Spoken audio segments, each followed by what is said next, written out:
Hello guys, কেমন আছেন? সবাইকে আমার নমস্কার জানাই। আশা করি আপনারা সবাই ভালো আছেন।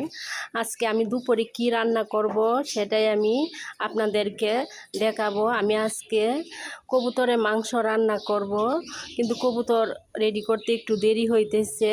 ফাঁকে দিয়ে আমি পালং শাক চিংড়ি দিয়ে রান্না করব, তাই শাকগুলা ধুয়ে নিলাম, সুন্দর করে চিংড়ি বেছে নিলাম। আর এক চুলা খালি, এজন্য ভাত বসাবো। চালগুলা ধুইতেছি।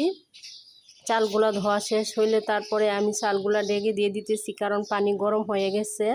আর চিংড়ি মাছ কাইটা গুছাইয়া রাখছি, আমি পালং শাক দিয়ে রান্না করব। এই পালং শাকগুলো কেটে নিতেছি কুচি কুচি করে, কারণ শাক রান্না করলে তো কাটতেই হবে। আর এই দিয়ে ভাতের বগলা এসে পড়ছে, আবার সাজনা রান্না করব, সাজনা দিয়ে সরিষা দিয়ে রান্না করব। সাজনাগুলো কাইটা নিতেছি, কাটা শেষ।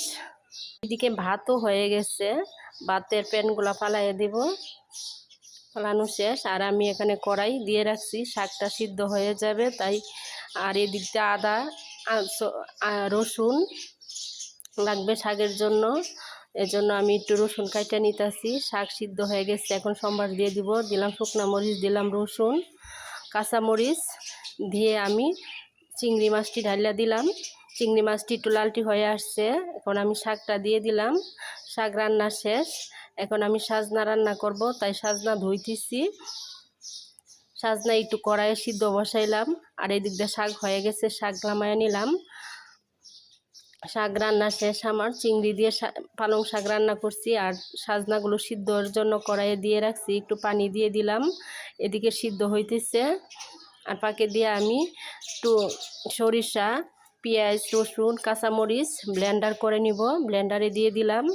আর সিদ্ধ হয়ে গেছে, এখন আমি সম্বাস দিয়ে দিব, তাই রসুন, শুকনা মরিচ সব কিছু দিয়ে আমি সাজনাটাকে ভালো করে ভাজা তারপরে এই যে সরিষাটা দিয়ে দিলাম। আর এদিক দিয়ে তাড়াতাড়ি হয়ে গেল আমার রান্না। এখন কবুতরটা আমি গুছাবো, তাই কবুতরটা চুলায় একটু পুইরা নিতেছি, কারণ পাক শাক থাকলে তো আবার সমস্যা হবে, খাওয়া যাবে না, এজন্য একটু পুইরা নিলাম। তারপরে এই যে কাটাকুটি করতেছি, কাটা শেষ, ধুয়ে নিলাম, ধোয়া ধুই শেষ। এখন মশলা মাখাইতেছি, মশলা মাখাই আর রেডি করে তাড়াতাড়ি বসাইয়া দিব। বন্ধুরা, আমার ভিডিওটা কেমন লাগছে অবশ্যই আপনারা একটু শেয়ারে বলে যাবেন। আর এই যে কবুতর রান্না হইতেছে, এদিকে রান্নাও শেষ, তাড়াতাড়ি রান্না করে ফেললাম। খাইও পালাইতেছি, কারণ সময় যাইতেছে গা, এজন্য খাইও পালাইতেছি।